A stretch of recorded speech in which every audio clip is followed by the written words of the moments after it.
আয়কর সুন্দর জীবনের প্রতিশ্রুতি এ প্রতিপাদ্য নিয়ে দেশে পঞ্চমবারের মতো জাতীয় আয়কর দিবস পালন করছে জাতীয় রাজস্ব বোর্ড এনবিআর। এ উপলক্ষে আজ সারা দেশের ৩৬০ জন সেরা আয়করদাতাকে সম্মাননা দেয়া হয়। প্রতিটি সিটি কর্পোরেশন ও জেলার ৩ জন সর্বোচ্চ করদাতা এবং ২ জন দীর্ঘদিন ধরে কর দিচ্ছেন এমন করদাতাদের আনুষ্ঠানিকভাবে সনদ ও ক্রেস্ট প্রদান করা হয়। সম্মাননাপ্রাপ্ত করদাতারা জানান, এ পুরস্কার তাদের অনুপ্রাণিত করার পাশাপাশি অন্যদের কর দিতে উৎসাহিত করবে। সর্বোচ্চ করদাতা হিসেবে সম্মানিত হয়েছি এবং দীর্ঘমেয়াদী করদাতা হিসেবে সম্মানিত হয়েছি। করদাতাকে সম্মানিত করলে সবাই আরো কর দিতে উদ্বুদ্ধ হবে। আমি কর দিচ্ছি দীর্ঘদিন যাবৎ, এবার সর্বোচ্চ কর দিচ্ছি রসুন জেলার মধ্যে আছে। যারা কর দিতে চায় তাদেরকে উদ্বুদ্ধ করতে হবে। কর যারা না দেয় আমি মনে করি ভুল করে। করটা তো হলো দেশের কাজের জন্য, দেশের উন্নতি হবে। এনবিআর এর হিসেবে ১৯৭২-৭৩ অর্থ বছরে দেশে আয়কর আদায়ের পরিমাণ ছিল ১০,৩৬,০০,০০০ টাকা, যা ২০১১-১২ অর্থ বছরে দাঁড়িয়েছে ২৮,২৬১,৮৭,০০,০০০ টাকা।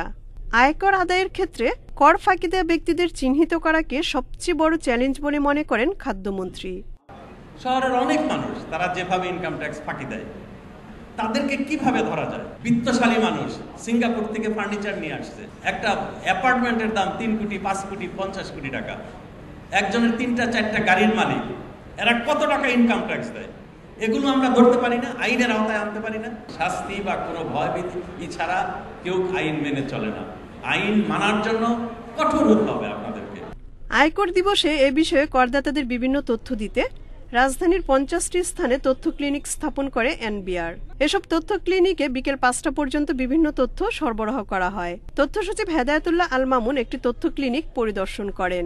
নতুন এই উদ্যোগটি জনগণের মধ্যে ব্যাপক সাড়া জাগায়। সকাল থেকে দেখা যাচ্ছে যে বেশ ভিড় হচ্ছে কিছুক্ষণ পরপরই। যে জিনিসটা বেশি জানতে চান সেটা হলো যে মেলাতে গিয়ে আমরা ফ্যাসিলিটিটা কেমন পাবো। দিবসটি উপলক্ষে সকালে এনবিআর চেয়ারম্যান নাসির উদ্দিন আহমেদের নেতৃত্বে একটি বর্ণাঢ্য শোভাযাত্রা বের করা হয়। শোভাযাত্রাটি রাজস্ব ভবন থেকে শুরু হয়ে প্রেস ক্লাব হয়ে আবার জাতীয় রাজস্ব ভবনে এসে শেষ হয়। দিনার সুলতানা, বাংলাদেশ টেলিভিশন, ঢাকা।